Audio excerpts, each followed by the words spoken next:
When we say winners don't do different things, they do things differently.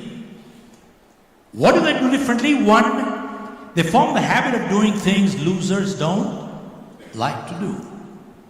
And second thing, winners do differently is, folks, they deliver results in spite of problems, not in absence of. I repeat, whenever we do anything in life, there will be problems, there will be challenges, but winners do it in spite of problems, not in absence of. Folks, who was the greatest legend in martial art? Bruce Lee.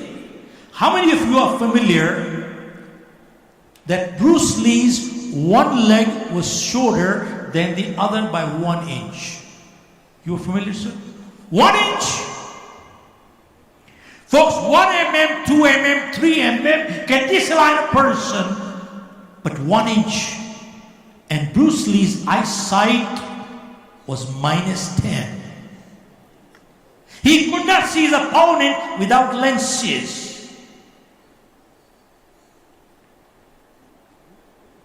And folks, Bruce Lee used to practice 5,000 punches per day. And Bruce Lee said, I've quoted him in my book, I am not afraid of someone who knows 10,000 ways how to kick. He says, I'm afraid of a person who knows only one way, but his practice has one way 10,000 times. That is dangerous. Are you with me? That is the one. And I bet you heard of Michael Phelps. How many of you are familiar that 2 years prior to the Olympics, Michael Phelps fractured his hand? How many of you are familiar? Okay. And the doctor said, you cannot get into the water anymore. And he said, even if your hand does get repaired, question is, will it have the same strength? You are competing at the Olympics, not your neighborhood kids. Now, Michael Phelps was preparing for this event for a decade. He couldn't see his lifetime dream shatter. A great philosopher once said, dreams are not what come in sleep. Dreams are those that don't let you sleep. Michael Phelps said, I will get into the water. I'll use my legs, not my hands. He continued his practice. 2 years later, he created history at Beijing, won 8 gold medals. And one of the events was a 100 meters butterfly stroke. Guess what was the distance between him and the person who came second? 1/100th of a second. 1/100th. How do you calculate? I have no idea. And it is attributed that when Michael Phelps had fractured his hand and he was practicing with his legs became so strong that the last point, that's what gave him the push.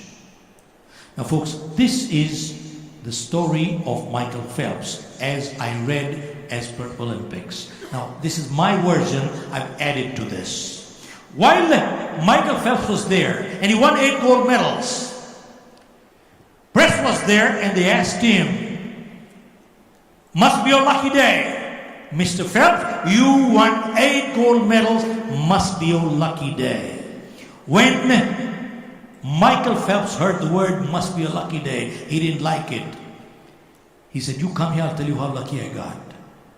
He said, in the last 4 years, I've trained 10,000 hours.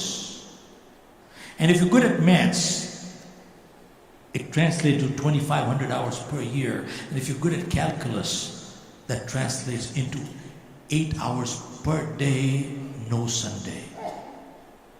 He said, you go sit in the water for 8 hours every day for the next 4 years, your body will shrivel. And he asked, did I get lucky? Did I get lucky? He said, luck is not designed to deliver you these things in life. Athletes train 15 years for 15 seconds of performance. Go ask them, did they get lucky? Are you with me? I repeat, athletes train 15 years for 15 seconds of performance. Go ask them, did they get lucky? He said, luck is not designed to deliver you these things in life. Too many crackpots keep waiting for a jackpot. Too many crackpots keep waiting for a jackpot. It does not work that way. Luck is not designed to deliver you these things.